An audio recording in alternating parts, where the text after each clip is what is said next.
All right, so we're in this series called Piece of Work. We're in week 3, and we've been getting in this, we're trying to create this kind of culture at Manifest where it's okay to be struggling because we're all struggling. So we're going to do something a little different this week. Ladies, wherever you are, I want you to turn to a guy near you, turn to them and say, "You, sir, are a piece of work." Okay, let's just try this. Is that, okay, all right. And, okay, guys, your turn.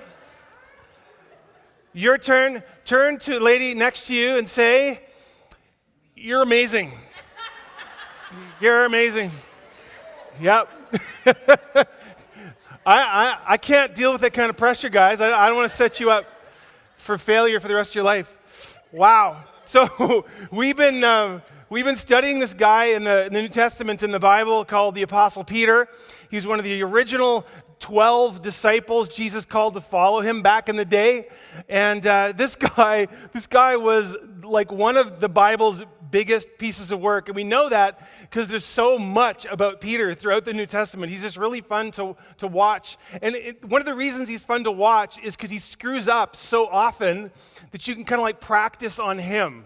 He can make the mistakes. So what we're doing is we're learning from Peter's screw up so that we don't have to be quite as much of a piece of work as he was. But here's the thing.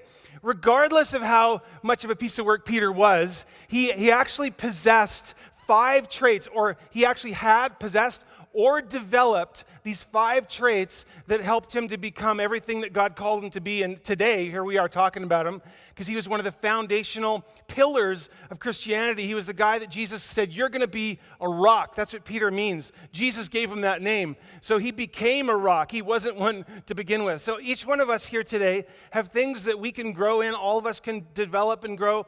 And all of us here, everyone, even the ladies, are pieces of work. All of us, you just own it. Just say, I'm a piece of work. But Jesus loves us so much that he's not going to let us stay that way. So we're learning these 5 traits. And today, we're gonna talk about having a teachable heart. Now, how many of you have ever worked at in a retail situation or Starbucks or at a restaurant or something like that where you had to follow certain rules? Maybe you worked at Tim Hortons, right? Like there's a certain way you brew the coffee, there's a certain way you and how many of you, or maybe you've been ordering coffee and you can watch somebody, they're definitely new, but somebody who's been there 2 weeks and they think they run the place. They know everything already, right? And so I remember a bunch of our kids, 2 of them worked at Starbucks, and so often they were, not only one of them, sorry. One of them worked at Starbucks. Wow. They work other places, but they talk about, I hear Starbucks stories all the time because we know Starbucks people, but this new person that's in there, they think they know everything. 2 weeks in, you're the one assigned to train them. They're like, "No, I got this, and don't tell me, you're not the boss of me," and that kind of attitude. And you're thinking, whoa, little humility. You may want to learn something because you can't possibly know everything yet, right? So we all know when you find a person that's not teachable, just how offensive that is to our hearts. And yet, we find it really hard to take advice and correction and kind of input from people outside of us sometimes. So we're going to talk about 5 reasons today that we badly need a teachable heart. So we're going to, again, follow Peter. And what I'm going to do to begin with, as I unpack these 5 reasons, is I'm going to show you, through Peter's life, moments where he had to learn stuff the hard way. And it's going to show us, again, why we need to have a teachable heart. And at the end, I'm going to give you some application for that. Is that a deal? Can we do that today? No. Okay. So last week, everyone's really into it. I really need that because it's like air for me. So just so you know, is it okay to go yeah or clap or laugh? Yes. If you want to say amen, say that. If you don't like that word, don't say that. Say something else, but just say something. Okay. So I know if I'm hitting it today. Okay. So here's the first reason that we need a teachable spirit or teachable heart. Peter, this guy, Simon Peter, was with Jesus, and Peter was the kind of guy, he liked to stand out, right? He liked to just take a step forward. He liked the limelight. He was not afraid of that. So I'm just picturing this first story. The setup for it is he's walking with the disciples, and maybe he's leaning over to Andrew or James. He's going, "Hey guys, Watch this. This is how it's done. Watch this, watch this. And then this story happens. So just picture it this way. Peter's like, I'm going to show you guys, I'm going to show you boys how it's done. So Peter comes to Jesus, and he asks Jesus, Lord, how many times shall I forgive my brother or sister who sins against me? Up to 7 times? Okay, so here's the deal, okay? In Jesus' day, for whatever reason, they had it in their head, some of the rabbis taught, that you were supposed to forgive someone up to 3 times a day. 3 times a day. So Peter's like, I got this. Watch this. I'm going to double it and add 1. So he's like, this is like a home run, right? So he says to Jesus, so 7 times, he's winking to his boys, right? Like, watch this. This is how you get a pat on the back from Jesus. Jesus answered him, I tell you the truth, not 7 times, but 77 times. What? 70? So that if I was forgiving somebody 77 times, that's all I'd ever be doing. Right. That's what the kingdom's about. It's about the grace of God. So here's the first reason we can learn from Peter's failure that we need a teachable heart, and that is that the grace of God actually takes a lifetime to grasp. It's so far beyond what we could ever calculate. We have our limits. We have our applications. Jesus is like, you're not even in the kiddie pool yet of my grace. You don't even understand what this is like. So this takes a whole lifetime. So a little humility, Peter, right? So Peter actually learns from this. He's learning from this. But then we move to the next phase. I'm going to do like a series of snapshots today, give you some, again, practice on Peter's failures. Here's the second story. As Jesus was getting to like rising to prominence in Palestine, he was casting out demons, and he was cleansing the lepers, healing the sick, and preaching these like awesome messages that were changing people's lives. He's challenging the status quo, like the church people. He was like getting in their face about their hypocrisy, and who doesn't love it when church people get called out on their hypocrisy. And so he was getting really popular, And so what was happening is like kids had their phones out, and they're like doing live video, and they're tweeting. And actually, I should just say, I'm kidding. I just need to say, because there are youth in this room that have grown up with technology, and that you probably think it's always been this way. It has not always been this way. So that was just a joke. So here's the setup, okay? So Jesus, all of these rumors are floating around now. Who is this guy? Who is this Jesus? And someone's like, I think he's like Elijah, come back, And someone else is like, no, he's some other prophet. And there are all these theories about who he is. Maybe some people think he's this false teacher or something. And John the Baptist, one of the guys that was helping prepare the way for Jesus, had been beheaded a while before this. And so some were like, I think it's John the Baptist come back from the dead. That's what I think it is. Do you understand? So even though Jesus was the same age, it doesn't make sense. But anyways, that's how it works with theories, right? And so people are asking these questions. And so Jesus asks them a question. Remember we talked about that last week, the power of questions, or the week before. But what about you? He asked. Who do you say that I am? Simon Peter answered, right? Again, he's the guy who always steps up. You are the Messiah, the Son of the living God. And Jesus replied, Basically, I think that was the tone of voice. Blessed are you, Simon, son of Jonah, for this wasn't revealed to you by flesh and blood, but by my Father in heaven. You're thinking, where's the mistake? There's no mistake here. This is one of those moments where Peter nails it. He just he gets it. He understands, right? And so now the other disciples are like, oh, for pity's sake, now he got one right, So he finally gets one right, and Peter's like, do you guys just hear that? Like, it's the Son of the living God. Jesus was like, blessed are you, because I just feel like we got this thing, Jesus and I, we're like this. I got this like hotline to heaven, guys. Do you guys have that? Probably not, because you didn't answer the question. But I'm on it. I am so I'm feeling this. Oh, he's got this power thing going on, right? And then just a few verses later, from that time on, Jesus began to explain to his disciples that he must go to Jerusalem, and suffer many things at the hands of the elders, the chief priests, and the teachers of the law, and that he must be killed, and on the third day be raised to life. And Peter took him aside and began to rebuke him. Wow, you just like pull God aside and go, that's a mistake. You're not going to want to do it. He's pulling the Son of God aside and rebukes him. He's telling him a thing or two. Because remember, Peter's like got this hotline. God is talking to you, Peter. You are on it. He's like, okay, well, I'm in the groove. And so this does not feel right. He starts like, wow, he's full of himself. So never, Lord, he said, this shall never happen to you. Not on my watch. You ain't going down that path. We're going to keep you alive.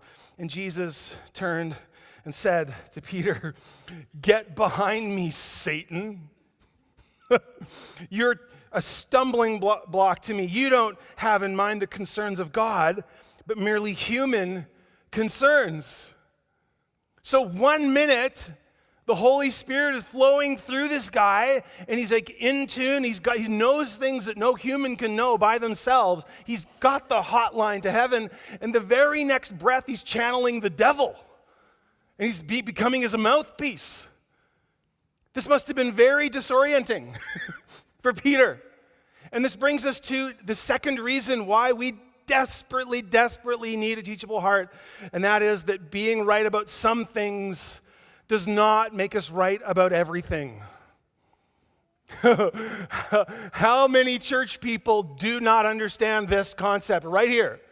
Or never mind church people. How many times have you been like listening to an interview where somebody famous is getting interviewed on something, and then while we're interviewing you about your book, what do you think about politics, or what do you think about this? And they're getting interviewed for something that's way out of their expertise, but they somehow feel like they have the power to speak into this thing that they know nothing about. Right? Just because you know one thing doesn't mean you know some things even. And just because you know some things doesn't mean you know everything. And we know this on a cognitive level, and yet how many times do we position ourselves as the expert, the one that can dispense advice, even though we have no idea what we're talking about at all, right? So, and this can get really, really weird, just like Peter experienced. Like, it can go, never mind things that you don't really have the authority to speak on, you can actually become the voice of the enemy in someone's life on the turn of a dime without even realizing what happened. This is a self-reflective moment for Peter, right? So here's the third one.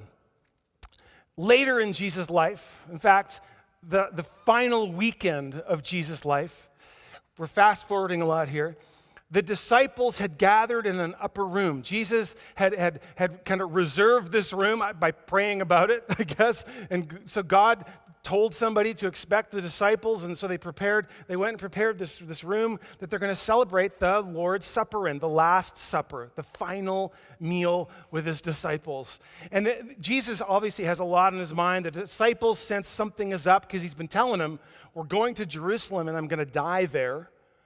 So this is have you ever had a meal that's like supercharged? Like, it's like the last one on your vacation. You're trying to take in every little sight and sound, right? Or it's the last meal before someone goes off to college, and you realize, a little family's getting broken apart. Can you imagine the emotion that's in this meal, charging this meal? So they make their way upstairs and they sit down, and Jesus realizes nobody's washed their feet. So some of you know that in Jesus' day, back in Palestine, I don't know if this is still done today, but they would have basins of water by the door, and it was a servant's job to wash people's feet because they were sandaled feet, right? Not so, you wear Birkenstock all summer, and everybody knows because the smell. Right? So everybody would come in kind of smelly, stinky, messy, whatever, and the servant would wash their feet as they came in so they wouldn't track it all through the house, and it was just this a sign of respect. Well, the disciples and Jesus had made their way upstairs, and nobody had washed their feet. So Jesus is the one that picks up on this, takes off his outer garment so he doesn't get it dirty, takes the basin of water, kneels in front of every disciple, and starts to wash their feet. The Son of God humbling himself and washing their feet. And the other guys are so gobsmacked, they don't even know what to say. They just let him do it. They're like, what's even, huh? But he gets to Peter, and Peter talks, right? So he came to Simon Peter, who said to him, Lord, are you going to wash my feet? And he's not offended. He's like, this ain't right. Jesus replied, you don't realize now what I'm doing, but later you'll understand. No, Peter said, you shall never wash my feet.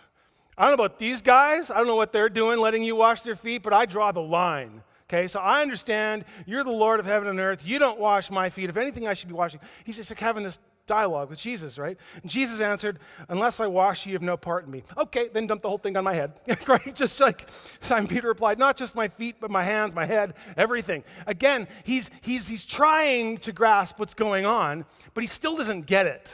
Because Jesus says, no, you don't understand. I'll explain this to you later. You don't have to get the whole whatever. But the point of this whole story, actually, in our message today, is that the third reason we desperately need a teachable heart is actually we have no idea what's going on. Like zero. Here's a guy, yeah, it's like half the time I don't even know my name. Forget which language I'm speaking. I only know one. Here's Peter. Here's Peter. He's been walking with Jesus. He's been learning. He's heard all the messages, right? And he's taking it all in. He's experienced all these amazing things. Gets to this pivotal moment in Jesus' ministry and has no idea what's happening. So then why do we think that we would? Why do we think that a mark of a true disciple is understanding what's going on? We don't have to understand what's going on. In fact, a little humility, we have no idea what's going on. Sometimes we develop theories about what's going on, and then we respond accordingly. Oh, no, you never wash my feet. Nope. Wrong answer. Okay, then dump the whole thing. Wrong answer. What else is there? What do I do? We sometimes feel that way. We don't know what God is asking of us when all he's asking is to kind of surrender to what he's doing. But we don't know. We have no idea what's going on. A little humility. So a little later that night, this is not a good night for Peter. Just saying.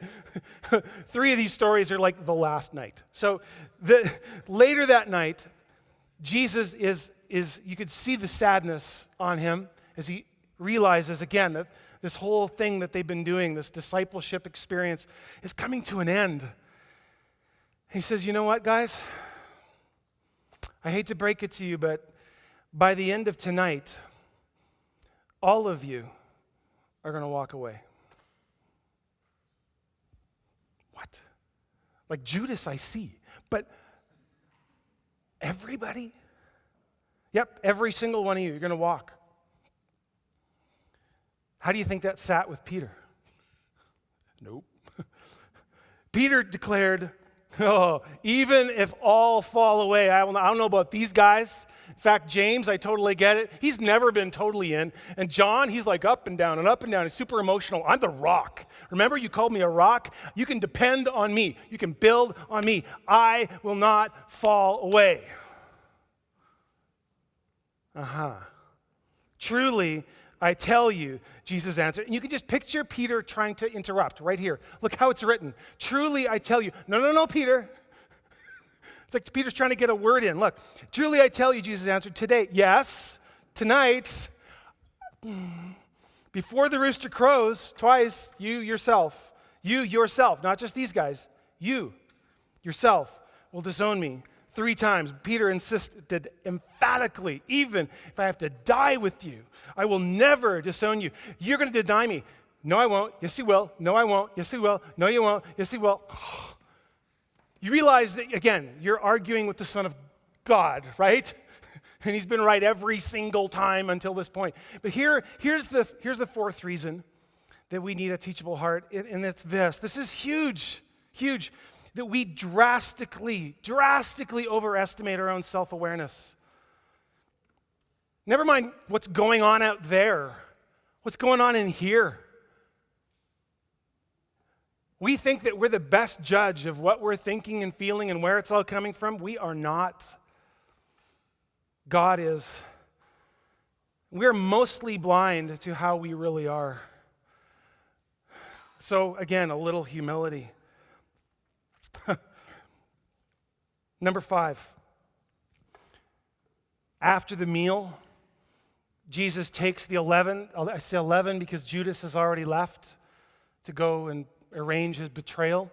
Takes the 11 disciples to the Garden of Gethsemane, where he falls to his knees, trembling, just in anguish, working out this prayer of surrender to his Father, because he knows what he's going to have to bear, the sins of the world upon his shoulders.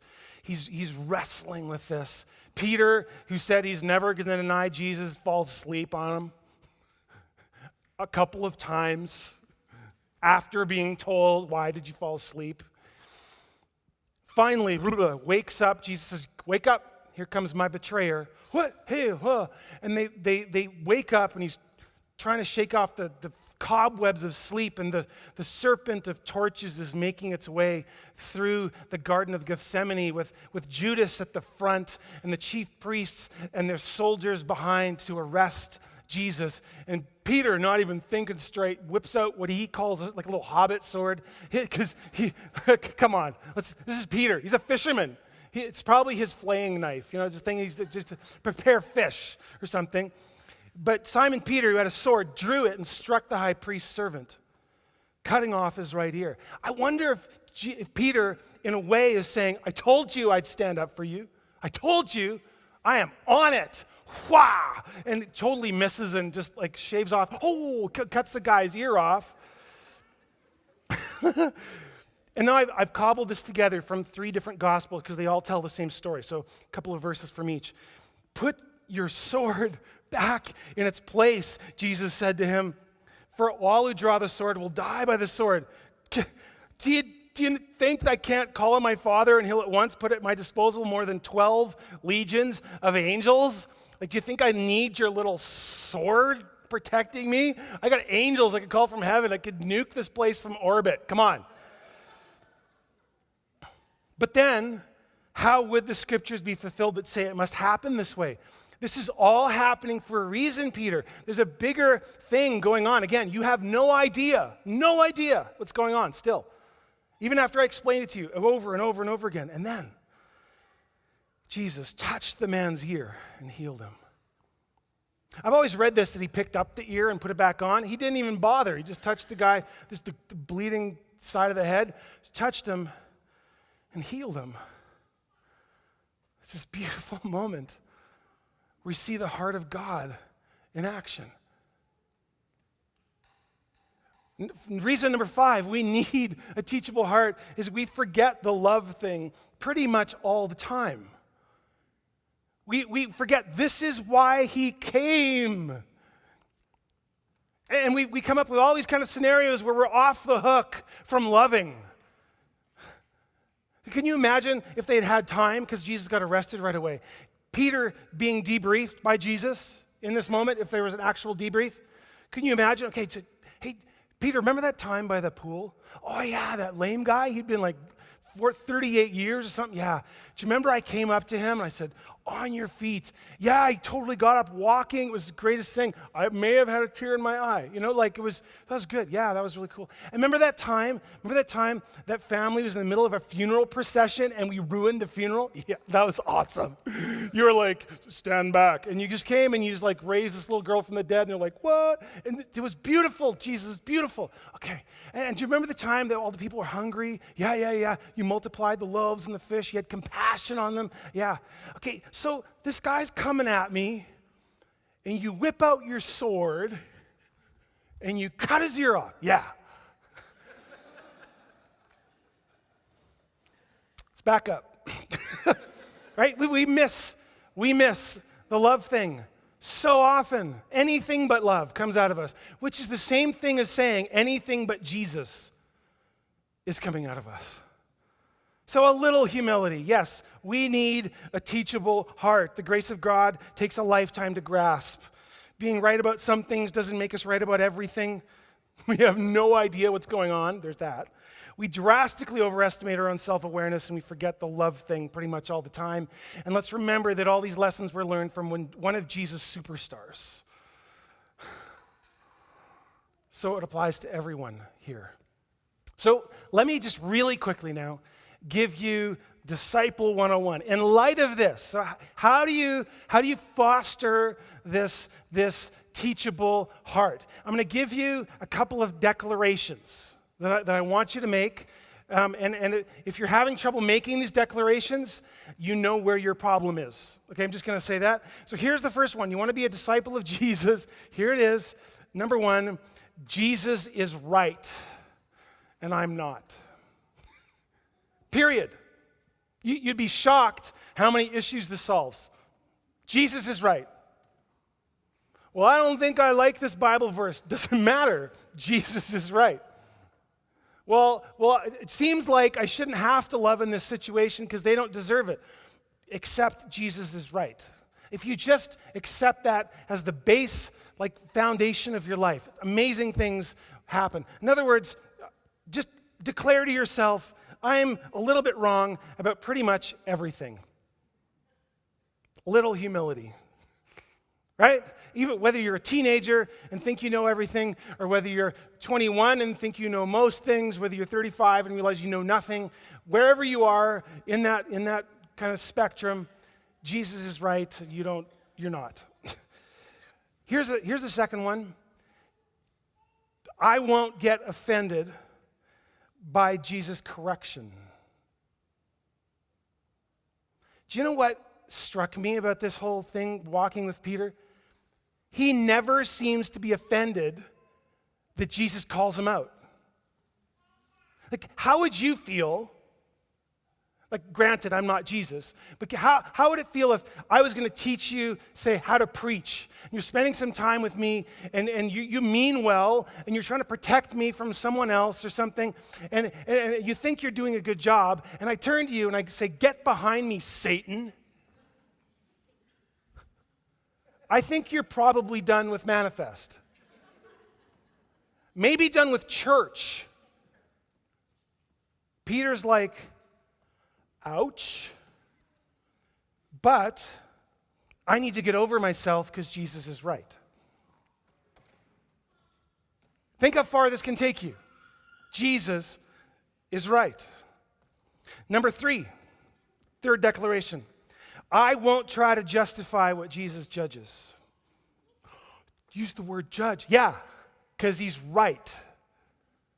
So Jesus will tell you that's wrong. You're not doing it right. I love you, but I'm going to correct you. But when Jesus says something, he means it. Instead of trying to justify why this might be different in this scenario and why other people maybe should think of that, but you're kind of off the hook and I can see how it would be good for this guy, but I'm already past that. Jesus is right. Again, see number 1. But I won't try to justify what Jesus judges. I will just let it land. I will let it hurt. I will let it burn because the words of Jesus are life, and when they do their work in me, I am transformed. Period. I'm losing my voice over this one. Must be a good one. And then the last one. This is where I want to leave us. I won't get discouraged by failure because God is looking for growth, not perfection. Now, some of you might say, Jesus himself said, be ye perfect like my heavenly Father is perfect. But that was before he died on the cross. See, we're going back to number 1. Again, Jesus is right. Jesus is perfectly right. Jesus is perfectly righteous. Jesus never failed, never sinned. Jesus lived the perfect life you could never live so that you're free from having to try to even live that perfect life. He lived the perfect life in your place, died on the cross so he could give you the credit for his perfection. That's the righteousness of, wow, look at this guy. The righteousness of God. Thank you. He said, Lorna told me to. That's so good. Oh, thank you, Lorna. Thank you, Mama Lorna. So, so good. So yeah, you understand this. You can't be perfect. Jesus doesn't expect perfection. What he expects is for you to give your life to him as a disciple, which is like saying, I suck at this thing called life, but I know you have the words of life. Teach me how to do me, how to do life, how to do love better, because I have no idea. And we'll start with this idea that you're always right, and I'm not, which gets me off the hook for having to be perfect. And all he expects is that we just let him change and grow us.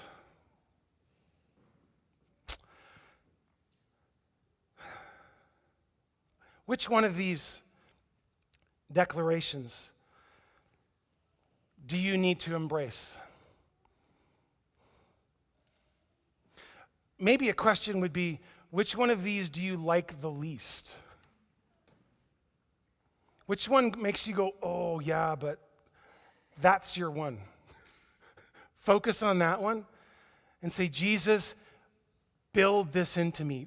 Change me so that I can wholeheartedly say this, live this. Maybe this morning your whole thing is, I like my life the way it is. I want Jesus to help me. I don't know about this whole Jesus is right, period thing. Well, that's where you need to park. You need to wrestle that one down. I dare you to ask the question. Ask God, why am I struggling with that? Whichever it is for you. Whichever of these 5 it is, 4, whichever of these 4 it is, if something in you is resisting, say, why is that a problem to me, God? Listen for the answer.